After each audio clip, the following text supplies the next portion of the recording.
Hello guys, കേരളത്തിലെ അതിപ്രധാനമായിട്ടുള്ളൊരു ബീച്ചാണ് ഞാൻ നിങ്ങൾക്ക് മുമ്പിൽ കാണിച്ചു തരാൻ പോകുന്നത്. ആ ബീച്ചിലോട്ട് പോകുന്ന ഫ്രണ്ട് പാലമാണിത്. അവിടെ തന്നെ രാഷ്ട്രീയ പാർട്ടികളുടെ കൊടികളും മറ്റും എല്ലാം വെച്ചിട്ട് നമുക്കതൊന്നും ഒരു വിഷയമല്ല കേട്ടോ. നമുക്ക് രാഷ്ട്രീയമേ വേണ്ട.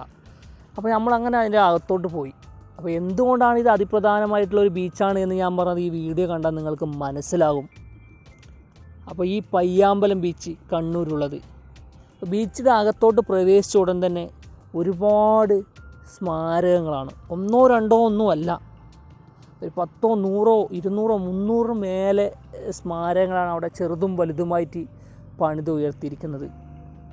ഒരുപാട് മഹാരഥന്മാരുടെ തന്നെയാണത്. രാഷ്ട്രീയ നേതാക്കന്മാരുടെ ഉണ്ട്, ഫുട്ബോൾ താരങ്ങളുടെ, നമ്മുടെ എല്ലാ ജവാന്മാരുടെ, പിന്നെ കുറേ പേരുടെ, അങ്ങനെ ഒരുപാട് പേരുടെ സ്മാരകങ്ങളവിടെ പണിതുയർത്തിയിട്ടുണ്ട്. അവിടെ രാഷ്ട്രീയ വ്യത്യാസമൊന്നോ മറ്റൊരു വ്യത്യാസവുമില്ലാതെ ഓരോരുത്തർക്കും അവരുടെ സ്പേസ് കൊടുത്ത് അവർ ചെയ്തു വെച്ചിട്ടുണ്ട്.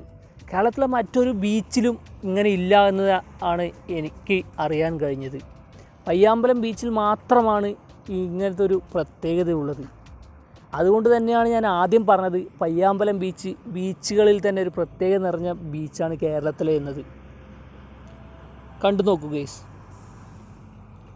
സുകുമാർ അഴീക്കോട്, കോടിയേരി ബാലകൃഷ്ണൻ, സ്വദേശാഭിമാനി രാമകൃഷ്ണപിള്ള, അങ്ങനെ ഒരുപാട് നേതാക്കന്മാരുടെ അല്ലെങ്കിൽ സാഹിത്യ പ്രവർത്തകരുടെ, അങ്ങനെ ഒരുപാട് പേരുടെ സ്മാരകങ്ങളുണ്ട്. നിങ്ങൾ വന്നു കഴിഞ്ഞാൽ തീർച്ചയായിട്ടും ഇത് കാണണം. ബീച്ചിലോട്ട് പോകുന്നത് 2 വഴിയുണ്ട്. അത് നിങ്ങൾ വഴിമാറി പോകരുത്. ഈ പാലത്തിലൂടെ പോയാൽ മാത്രമേ നിങ്ങൾക്ക് ഈ സ്മാരകങ്ങൾ കണ്ട് ബീച്ചിലോട്ട് പ്രവേശിക്കാൻ പറ്റത്തുള്ളൂ. നമ്മുടെ ധീര ജവാൻ്റെ ഇതാണത്.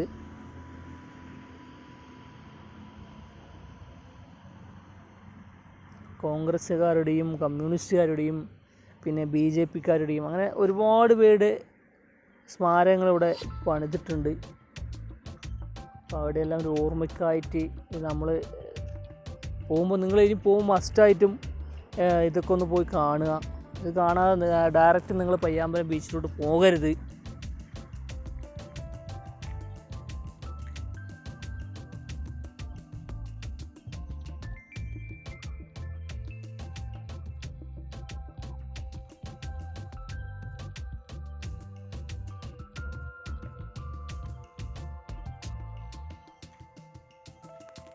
അങ്ങനെ നമ്മൾ സ്മാരകങ്ങളെല്ലാം കണ്ടു കഴിഞ്ഞ് പയ്യാമ്പലം ബീച്ചിലേക്ക് എൻ്ററായി.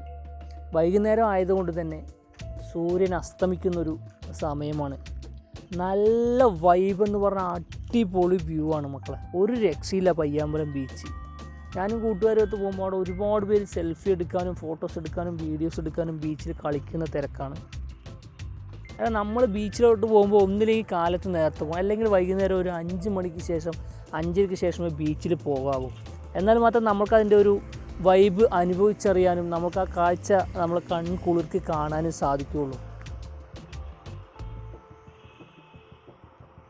ഇതെല്ലാം നമ്മൾ ബീച്ചിൽ കയറിയപ്പോൾ അതിൻ്റെ പുറത്തുള്ള ഒരു വ്യൂ ആണ്. ഒരുപാട് തിരക്കുണ്ട് ഗൈസ്. സെൻറ്റ് ആഞ്ചലോസ് കോട്ടയിലോട്ട് വരുന്നവരെല്ലാവരും പയ്യാമ്പലം ബീച്ചിലോട്ട് വരാറുണ്ട്. കാരണം ഇത് രണ്ടും അടുത്തടുത്തായതുകൊണ്ട് തന്നെ വരുന്നവർക്ക് രണ്ടും കാഴ്ചയ്ക്ക് ഇമ്പമുള്ള ഒരു ഇതാണ്. അങ്ങനെ പയ്യാമ്പലം ബീച്ച് എന്ന് പറയുന്നത് കേരളത്തിൽ തന്നെ ഒരു പ്രത്യേകതയുള്ള ബീച്ചാണ്. നമ്മുടെ ഓട്ടോ ചേട്ടനാണ് പറഞ്ഞു തന്നത്. അങ്ങനെ ഞങ്ങൾ ഓട്ടോ ചേട്ടനെയും കൂട്ടി 100 രൂപ വാടക കൊടുത്തിട്ടാണ് നമ്മുടെ സെൻറ്റ് ആഞ്ചലോസ് കോട്ടയിൽ നിന്ന് പയ്യാമ്പലം ബീച്ചിലോട്ട് പോയത്. അവിടെ പോയപ്പോൾ നമുക്ക് ഒട്ടും മോശം തോന്നിയില്ല. നല്ല അടിപൊളി വ്യൂ തന്നെയാണ്. കോഴിക്കോട് ബീച്ചായാലും ശരി, നമ്മുടെ തിരുവനന്തപുരത്തുള്ള ബീച്ചായാലും ശരി, എല്ലാം നമുക്ക് നല്ലൊരു വൈബ് തന്നെയാണ്.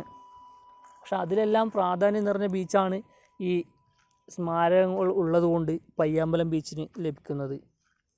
ആ സൺസെറ്റ് നമുക്ക് കാണാൻ പറ്റിയത് തന്നെ നമുക്ക് ഭയങ്കര സന്തോഷമായി, ഹാപ്പിയായി.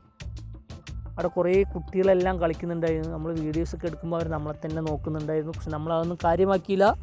നമ്മൾ നമ്മുടെ ജോലി തുടർന്നു. നൈസ് വ്യൂ ആണ് കേട്ടോ.